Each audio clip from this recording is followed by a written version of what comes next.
Diffusion of innovations is a theory that seeks to explain how, why, and at what rate new ideas and technology spread through cultures. Everett Rogers, a professor of communication studies, popularized the theory in his book Diffusion of Innovations. The book was first published in 1962, and is now in its fifth edition. Rogers argues that diffusion is the process by which an innovation is communicated through certain channels over time among the participants in a social system. The origins of the diffusion of innovations theory are varied and span multiple disciplines. Rogers proposes that four main elements influenced the spread of a new idea: the innovation itself, communication channels, time, and a social system. This process relies heavily on human capital. The innovation must be widely adopted in order to self-sustain. Within the rate of adoption, there is a point at which an innovation reaches critical mass.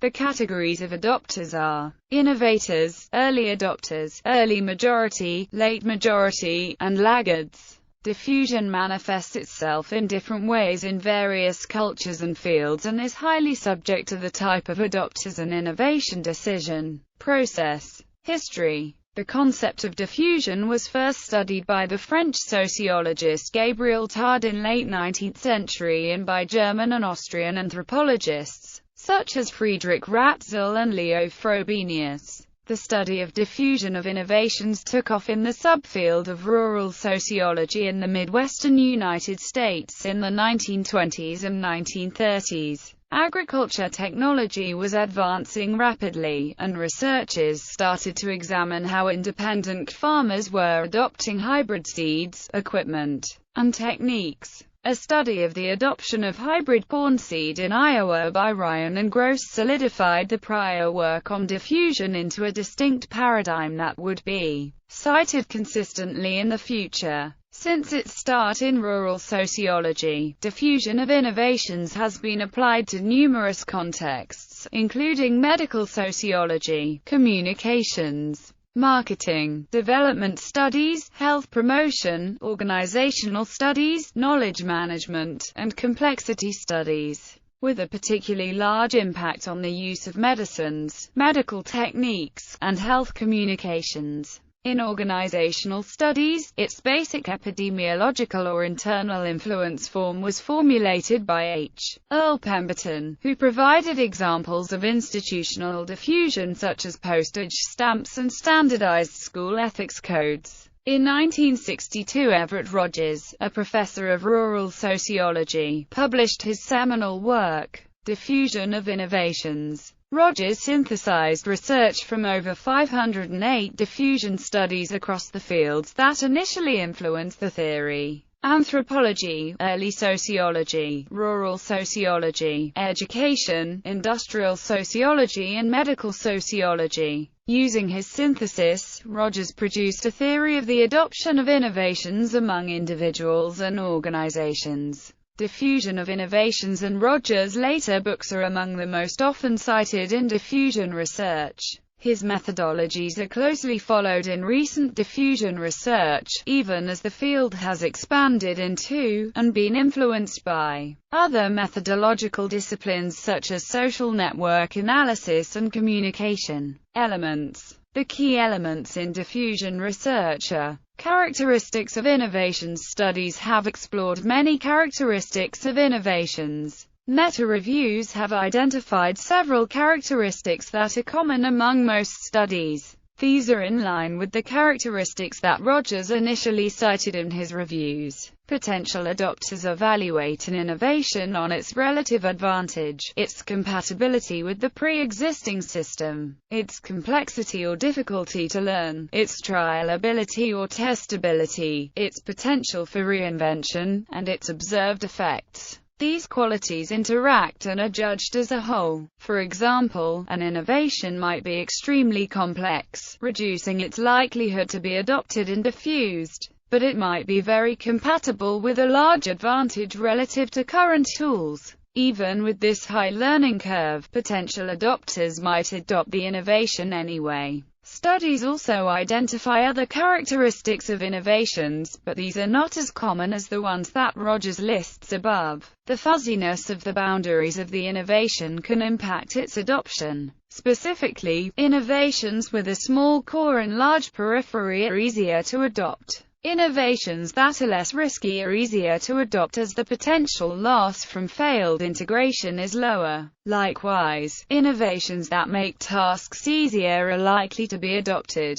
Closely related to relative complexity, knowledge requirements are the ability barrier to use presented by the difficulty to use the innovation. Even when there are high knowledge requirements, support from prior adopters or other sources can increase the chances for adoption. Characteristics of individual adopters like innovations. Adopters have been determined to have traits that affect their likelihood to adopt an innovation. A bevy of individual personality traits have been explored for their impacts on adoption, but with little agreement. Ability and motivation, which vary on situation unlike personality traits, have a large impact on a potential adopter's likelihood to adopt an innovation. Unsurprisingly, potential adopters who are motivated to adopt an innovation are likely to make the adjustments needed to adopt it. Motivation can be impacted by the meaning that an innovation holds. Innovations can have symbolic value that encourage adoption. First proposed by Ryan and Gross, the overall connectedness of a potential adopter to the broad community represented by a city. Potential adopters who frequent metropolitan areas are more likely to adopt an innovation. Finally, potential adopters who have the power or agency to create change, particularly in organizations,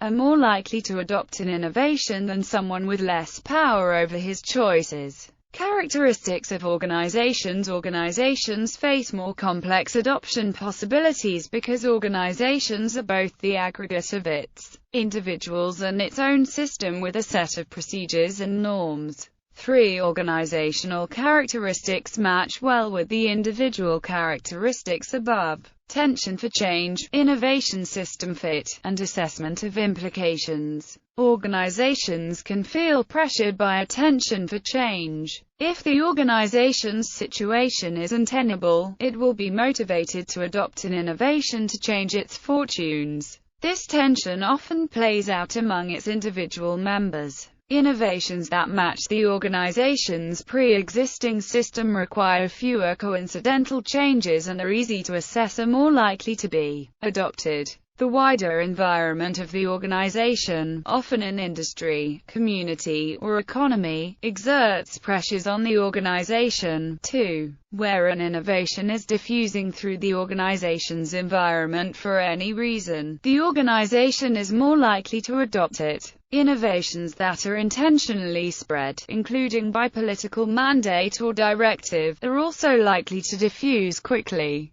Process. Diffusion occurs through a 5-step decision-making process. It occurs through a series of communication channels over a period of time among the members of a similar social system. Ryan and Gross first identified adoption as a process in 1943. Rogers' 5 stages: awareness, interest, evaluation, trial, and adoption integral to this theory. An individual might reject an innovation at any time during or after the adoption process. Abrahamson examined this process critically by posing questions such as, how do technically inefficient innovations diffuse and what impedes technically efficient innovations from catching on? Abrahamson makes suggestions for how organizational scientists can more comprehensively evaluate the spread of innovations. In later editions of Diffusion of Innovation, Rogers changes his terminology of the 5 stages to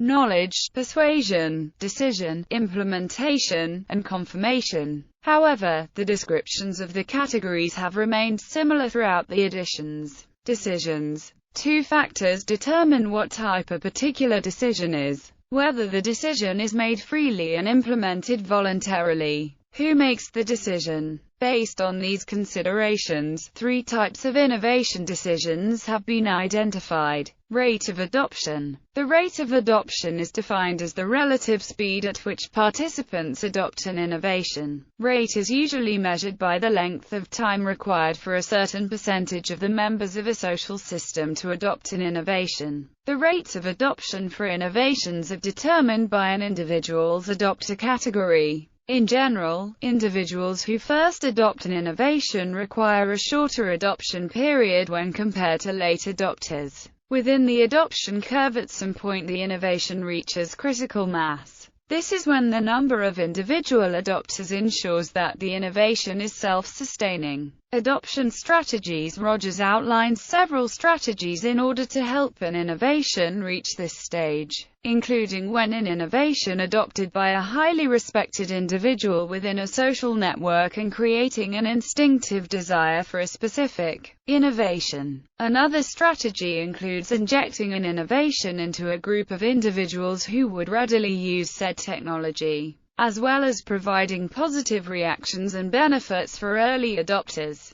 Diffusion versus adoption. Adoption is an individual process detailing the series of stages one undergoes from first hearing about a product to finally adopting it. Diffusion signifies a group phenomenon, which suggests how an innovation spreads. Adopter categories. Rogers defines an adopter category as a classification of individuals within a social system on the basis of innovativeness. In the book Diffusion of Innovations, Rogers suggests a total of 5 categories of adopters in order to standardize the usage of adopter categories in diffusion research.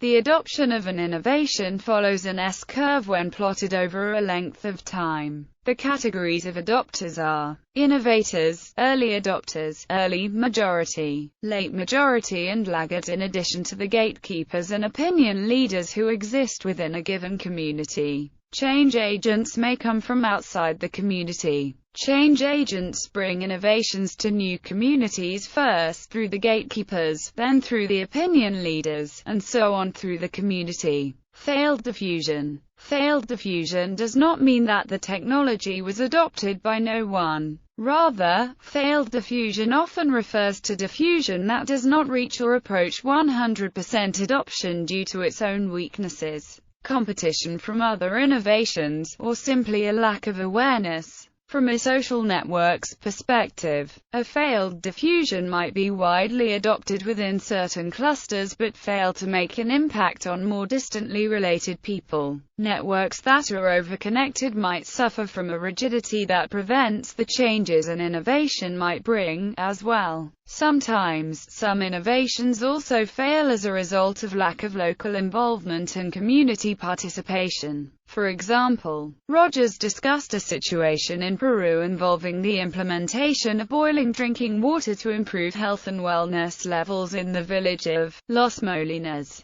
The residents had no knowledge of the link between sanitation and illness. The campaign worked with the villagers to try to teach them to boil water, burn their garbage, install latrines and report cases of illness to local health agencies. In Los Molinos, a stigma was linked to boiled water as something that only the unwell consumed, and thus, the idea of healthy residents boiling water prior to consumption was frowned upon. The 2-year educational campaign was considered to be largely unsuccessful. This failure exemplified the importance of the roles of the communication channels that are involved in such a campaign for social change. An examination of diffusion in El Salvador determined that there can be more than one social network at play as innovations are communicated. One network carries information and the other carries influence. While people might hear of an innovation's uses, in Rogers' Los Molinos sanitation case, a network of influence and status prevented adoption.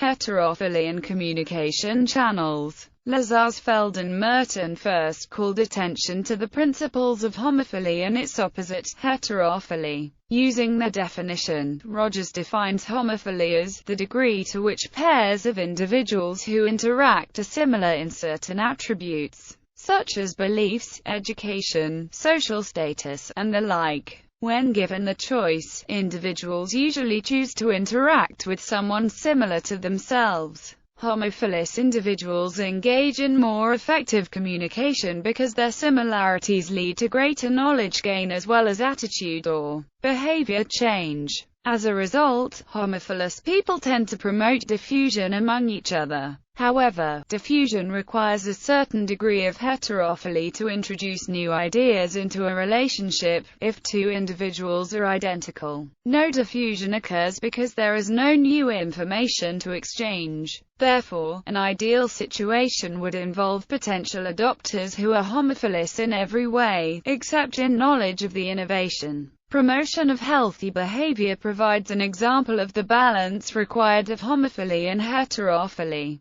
People tend to be close to others of similar health status. As a result, people with unhealthy behaviors like smoking and obesity are less likely to encounter information and behaviors that encourage good health. This presents a critical challenge for health communications, as ties between heterophilous people are relatively weaker, harder to create, and harder to maintain. Developing heterophilous ties to unhealthy communities can increase the effectiveness of the diffusion of good health behaviors. Once one previously homophilous die adopts the behavior or innovation, the other members of that group are more likely to adopt it. 2. The role of social systems. Opinion leaders. Not all individuals exert an equal amount of influence over others. In this sense, opinion leaders are influential in spreading either positive or negative information about an innovation. Rogers relies on the ideas of Katz and Lazarsfeld and the two-step flow theory in developing his ideas on the influence of opinion leaders. Opinion leaders have the most influence during the evaluation stage of the innovation decision process and on late adopters.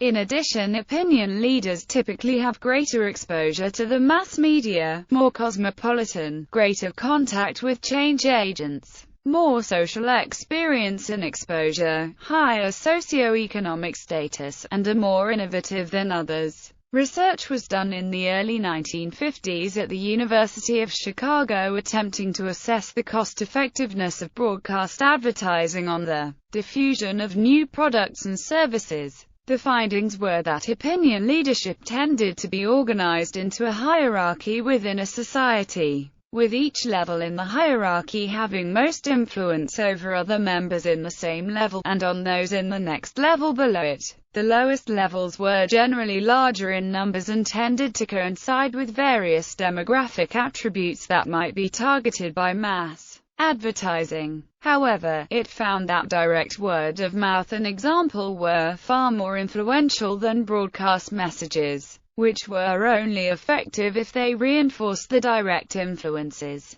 This led to the conclusion that advertising was best targeted, if possible, on those next in line to adopt, and not on those not yet reached by the chain of influence. Other research relating the concept to public choice theory finds that the hierarchy of influence for innovations need not, and likely does not, coincide with hierarchies of official, political, or economic status. Elites are often not innovators, and innovations may have to be introduced by outsiders and propagated up a hierarchy to the top decision-makers. Electronic communication social networks. Prior to the introduction of the Internet, it was argued that social networks had a crucial role in the diffusion of innovation, particularly tacit knowledge, in the book The IRG Solution, Hierarchical Incompetence and How to Overcome It. The book argued that the widespread adoption of computer networks of individuals would lead to much better diffusion of innovations, with greater understanding of their possible shortcomings in the identification of needed innovations that would not have otherwise occurred. The social model proposed by Ryan and Gross is expanded by Valente, who uses social networks as a basis for adopter categorization instead of solely relying on the system-level analysis used by Ryan and Gross. Valente also looks at an individual's personal network, which is a different application than the organizational perspective espoused by many other scholars. Recent research by Ware shows that, particularly in regional and rural areas, Significantly more innovation takes place in communities which have stronger interpersonal networks. Organizations' innovations are often adopted by organizations through two types of innovation decisions: collective innovation decisions and authority innovation decisions. The collective decision occurs when adoption is by consensus. The authority decision occurs by adoption among very few individuals with high positions of power within an organization. Unlike the optional innovation decision process, these decision processes only occur within an organization or hierarchical group. Within an organization, certain individuals are termed champions, who stand behind an innovation and break through opposition. The champion plays a very similar role as the champion used within the efficiency business model Six Sigma. The process contains 5 stages that are slightly similar to the innovation decision process that individuals undertake. These stages are agenda setting, matching, redefining, restructuring, clarifying and routinizing.